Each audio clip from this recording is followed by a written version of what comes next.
आउज़ बिल्लाहि मिनश शैतानिर रजीम। बिस्मिल्लाहिर्रहमानिर्रहीम। Golden light 93 में सब दोस्तों को अस्सलाम वालेकुम।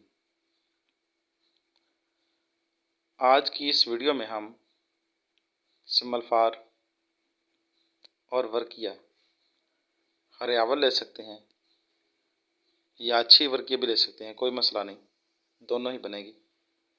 इन दो चीज़ों को हम आज बनाएंगे। सिमलफार बलोरी लेना है, जैसा आपके सामने है, मिल जाता है। ताज़ा जो होता है वो बलोरी होता है, क्योंकि है तो सारा केमिकल ही आजकल, कोई कानी तो चीज़ है नहीं। 10 ग्राम ये सिमलफार है और 10 ग्राम इसमें हमारे पास हरियावल है। 50 ग्राम मीठा सोडा और 50 ग्राम सुहागा है। सुहागे को हम अच्छी तरह बारीक कर लेंगे। मीठा सोडा पहले ही बारीक होता है। ये वो अमल है जो बहुत सारे लोग जानते होंगे। कोई सोडे में सिमलफार बनाता है, कोई सोडे सुहागे में सिमलफार बनाता है, कोई इनमें वर्किया बनाता है, कोई कुछ बनाता है।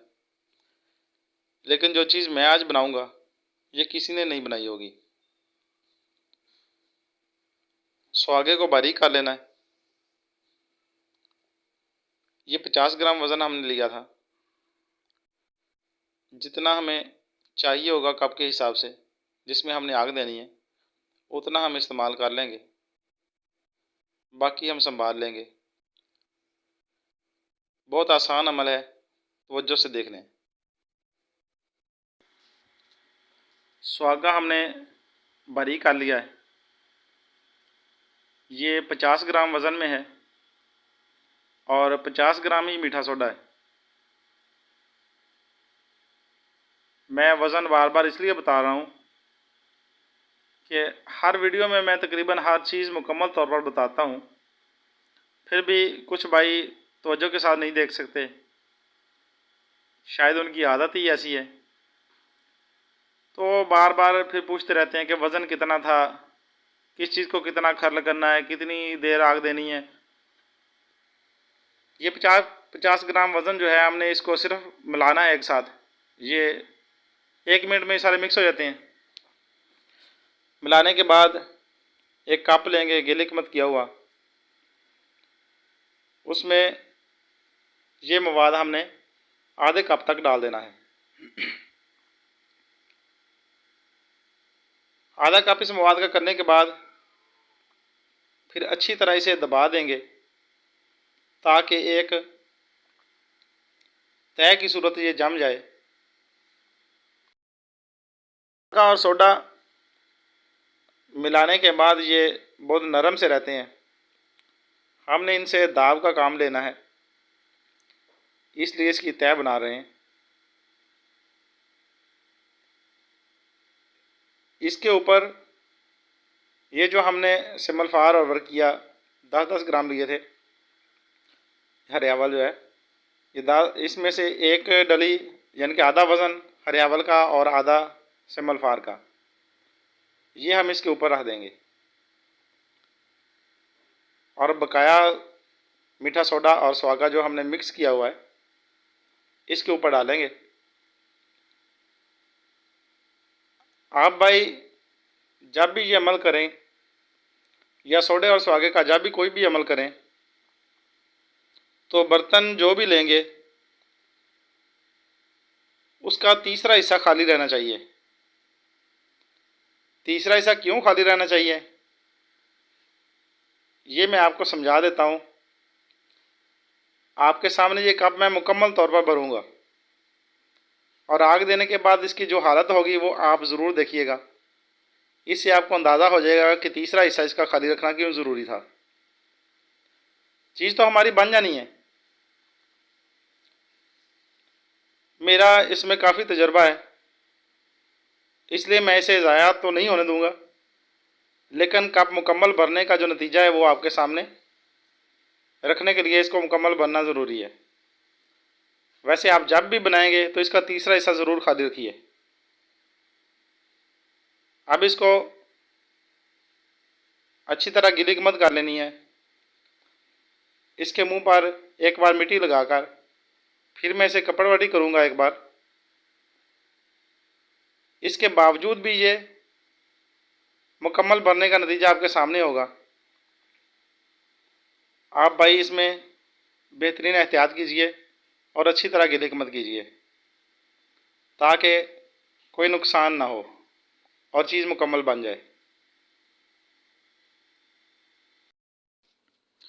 मुकम्मल तौर पर कप खुश्क होने के बाद अब हम इसे आग देंगे।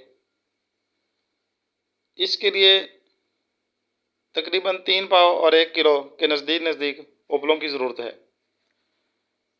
ये मैंने छोटे छोटे टुकड़े किए हुए थे। ये खुली आग है, इसको कोई बंद आग देने की ज़रूरत नहीं है। आपके सामने इसे बंद कर रहा हूँ। ज़्यादा आग अगर देंगे तो ये सारा मवाद सिमलफार और वर्किया को अपने अंदर लपेट लेगा। सिमलफार वर्किया तो हमारी अभी चरख खा जानी है। ये हमने कप भरा हुआ था इसलिए इसका ढक्कन खुल गया है। इसको मैंने कपड़वाटी अच्छी की थी, इसके बावजूद ये ढक्कन खुल गया और कप भी हमारा टूट गया है।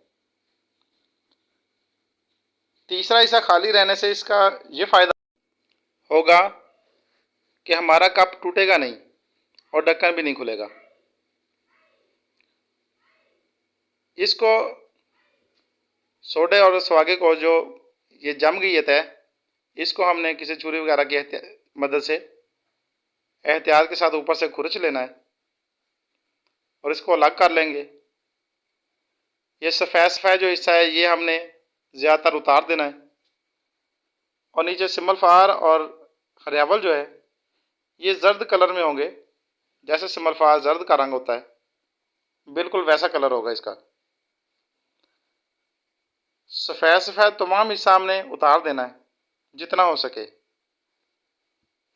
ये नीचे जो हमने डलियां रखी थी सिमलफार की और हरियावल की, इनके साथ भी सोडा और स्वागा शामिल हो चुका है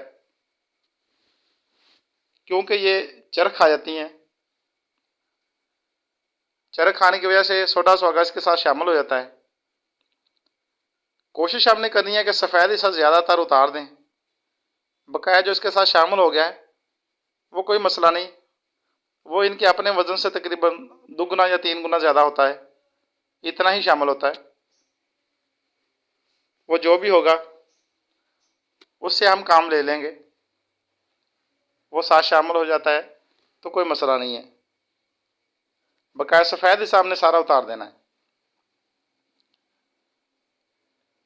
ये हमारा कप भी टूट चुका है, ढक्कन खुल गया था, तो ये सारा मवाद हमने कप तोड़ के निकाल लेना है। ये आपके सामने है, इसका मैंने वज़न किया है, ये 30 ग्राम के नज़दीक है। 30 ग्राम से कोई 1-2 ग्राम ऊपर होगा। ये जो मवाद हमने वर्किया और सिमलफार का कप से निकाला था, ये एक दिन पड़ा रहा, दोबारा टाइम नहीं मिल सका, तो आज मैं इसे कर रहा हूँ मुकम्मल। ये थोड़ी नमी पकड़ जाता है, अभी इसमें ने भी नमी पकड़ी हुई है। कोई बात नहीं, ज़्यादा बारीक पीसने की तो ज़रूरत नहीं है। इसको ऐसे ही बारीक पीस करके थोड़ा सा, ये आधा नीचे और आधा ऊपर, दरमियान में हमने जो सिमलफार और वर्किया पहले अमल में बचाए थे 5-5 ग्राम तकरीबन, वो इसमें रख के अब बंद कर देंगे। बंद करने के बाद अब इसे 3 पाव की आग दूंगा मैं। 3 पाव की आग देने के बाद जो निकलेगा उसका अगला स्टेप जो हैगा वो मुकम्मल तौर पर आपके सामने पेश करूंगा इंशाल्लाह आने वाली वीडियो में। उसमें इसका सारा अमल मुकम्मल कर दूंगा। अगर ज़्यादा करता तो इतना भी टाइम नहीं था मेरे पास, वरना मैं मुकम्मल कर देता। वैसे मैं इंशाल्लाह कोशिश करूंगा 2 दिन के अंदर अंदर ही उसकी वीडियो अपलोड कर दूं। उम्मीद है यहाँ तक आप अच्छी तरह समझ गए होंगे कि ये सारा अमल किस तरह से करना है। इंशाल्लाह मिलते हैं।